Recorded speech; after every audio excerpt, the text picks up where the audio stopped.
पृथ्वी पर चारों ओर समुद्र से घिरे रेगिस्तानी महाद्वीप पर एकमात्र हरियाली वाला स्थान। वहाँ दो लड़कियां पेड़ से फल तोड़ रही हैं। उनमें से एक लड़की फ्यूरियोसा ने जंगल में कुछ बाहरी अज्ञात लोगों को देखा और वो उनकी बाइक खराब करने चली गई, लेकिन उसे उन लोगों द्वारा पकड़ लिया गया। जाते जाते उसने जोर से सीटी बजाकर अपने लोगों को सूचना दे दी। सूचना पाकर उसकी माँ उन लोगों का पीछा करने लगी, मगर वो उन्हें अपने इलाके तक जाने से रोक ना सकी। वहाँ दरिंदा डिमेंटस अपना डेरा जमाए बैठा था, मगर फ्यूरियोसा ने उसे जंगल के बारे में कुछ नहीं बताया। फिर रेगिस्तान में तूफान में छिपकर फ्यूरियोसा की माँ उसे अपने साथ ले भागी। डिमेंटस भी अपनी पागलों की फौज ले उसके पीछे लग गया। कुछ दूर पहुंचकर उसने अपने बेटी को एक आड़ू का बीज दिया और अंततः उन्हें पकड़ लिया। फ्यूरियोसा की माँ को उसके सामने ही दर्दनाक तरीके से मार दिया गया। अगले दिन डिमेंटस अपना लाभ लश्कर लेकर निकला। उसे रास्ते में एक इंसान मिला। उसने एक जगह वीरानगढ़ के बारे में बताया जहां पानी और खाना भी है। खाने पानी की कमी से जूझ रहे अधमरे लोग बाइक सवार लोगों की विशाल फौज देखकर अपने बिलों में छुप गए। डिमेंटस ने अपनी ताकत के घमंड में वहां के शासक को धमकी दी, मगर वहां राज था राक्षस इमोर्टन का। उसके आदेश पर इतने बॉम्ब मारे गए कि सब धुआं धुआं हो गया और डिमेंटस को वहां से भागना पड़ा। लेकिन फिर उसकी नजर डिसेलगढ़ पर पड़ी। ये वही जगह है जहां से वीरानगढ़ को ईंधन की आपूर्ति होती है। डिमेंटस ने एक प्लान बनाया और उस ऑयल रिफाइनरी पर अपना आधिपत्य स्थापित कर लिया।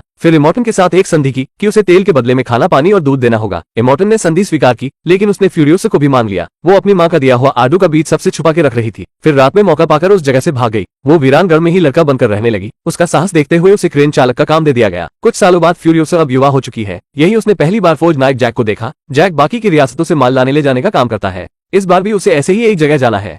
फ्यूरियोसा भी उसके काफिले के साथ जाने लगी, मगर रास्ते में ही डिमेंटस के लड़ाकों ने उन पर आक्रमण कर दिया। उस लड़ाई में जैक के साथ आए सभी लोग एक एक कर मारे जाने लगे। तब फ्यूरियोसा ने मोर्चा संभाला और उन्हें ठिकाने लगाना चालू किया। जैक उसकी बहादुरी और अकलमंदी देख उससे बहुत प्रभावित हुआ। उसने फ्यूरियोसा को अपना पार्टनर बना लिया और उसे भविष्य में हर संभव मदद करने का कहा। उन्हें अगली बार खाना पानी देने हथियारगढ़ भेजा गया। इमोर्टन और सारे सरदारों को यहीं से हथियार भेजे जाते हैं। हथियारगढ़ के सरदार ने डिमेंटस की वजह से कम खाना पानी भेजे जाने पर निराशा जताई और इमोर्टन से मिलने की बात कही। अगले दिन जैक और फ्यूरियोसा खाने पानी का टैंकर लेकर डीजलगढ़ पहुंचे। यहाँ डिमेंटस के लोग आवारा कुत्तों की तरह उन पर टूट पड़े। उन्हें संभालना मुश्किल हो रहा था। खाना पानी और दूध उन्हें दिया जा चुका था और बदले में ईंधन भरा जाना था, लेकिन हालात बिगड़ते देख डिमेंटस ने उन्हें वहां से भागने का सुझाव दिया। जैक को पेट्रोल लिए बिना ही वापस वीरानगढ़ आना पड़ा। खाली हाथ लौटने पर इमोर्टन बहुत क्रोधित हुआ और उसने उन्हें हथियारगढ़ जाकर सारे हथियार और गोला बारूद लाने को कहा। जैक और फ्यूरियोसा ने अपना काफिला तैयार किया, मगर रास्ते में जैक ने फ्यूरियोसा को टैंकर के बजाय कार में बैठकर आने को कहा। हथियारगढ़ में अंदर घुसते ही उन्हें डिमेंटस का कुत्ता दिखाई दिया, जिसका सीधा मतलब था डिमेंटस उनसे पहले ही हथियारगढ़ में आ चुका था। अचानक उन पर गोली चलने लगी और इमोर्टन के लड़ाके पल भर में ही निपटा दिए गए। जैक और फ्यूरियोसा ने भी मोर्चा संभाला और जवाब देना शुरू कर दिया। फिर जैक अपना टैंकर लेकर अकेला ही आगे बढ़ने लगा।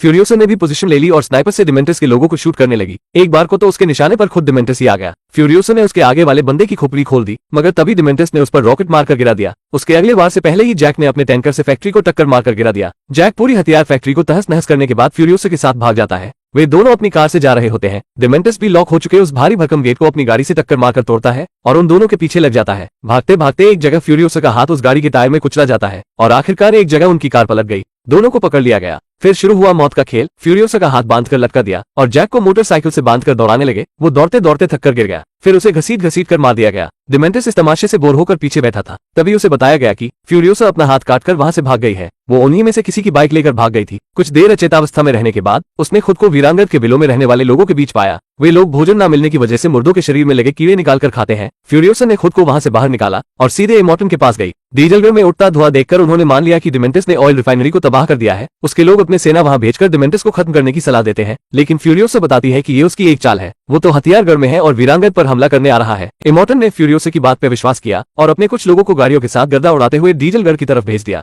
डिमेंटस दूर से धूल उड़ती देखकर मान लिया कि इमोर्टन अपनी सेना लेकर डीजलगढ़ जा रहा है और अति आत्मविश्वास से भरकर मौत के मुंह में अर्थात वीरानगढ़ की ओर चल दिया। पहले से तैयार बैठे इमोर्टन ने युद्ध का बिगुल फूंक दिया और एक घमासान युद्ध में डिमेंटस की पूरी फौज खत्म कर दी गई। और इतने सालों बाद आखिर वो दिन आ ही गया। फ्यूरियोसा ने अपने कटे हुए हाथ में एक रोबोटिक आर्म फिट किया और जंगी कार लेकर निकल पड़ी। डिमेंटस अपने बचे हुए 2-4 लोगों को लेकर भाग रहा था। पीछे से फ्यूरियोसा को आते देख उसने वेश बदलकर अलग अलग दिशा में जाने का तय किया। मिलों तक फैले उस रेगिस्तान में बहुत देर भागने के बाद वो तक कर एक जगह सो गया। फिर जब नींद से जागा तो उसने फ्यूरियोसा को अपने सामने खड़ा पाया। फ्यूरियोसा अपनी कार लेकर फिर से उसे दौड़ाने लगी और आखिर में थककर उसने सरेंडर कर दिया। फ्यूरियोसा ने उसे बताया कि वो वही लड़की है जिसकी मां को तूने जिंदा जला दिया था। उसे डिमेंटस पर बहुत गुस्सा आ रहा था, लेकिन वो उसे इतनी आसान मौत नहीं देना चाहती थी। इस घटना के कई सालों बाद हम वीरानगढ़ के अंदर का नजारा देखते हैं, जहाँ एक जीर्ण शीर्ण आदमी के शरीर में पेड़ उगा हुआ है। ये डिमेंटस ही है जिसके शरीर में फ्यूरियोसा ने अपनी मां का दिया आड़ू का बीज बो दिया था।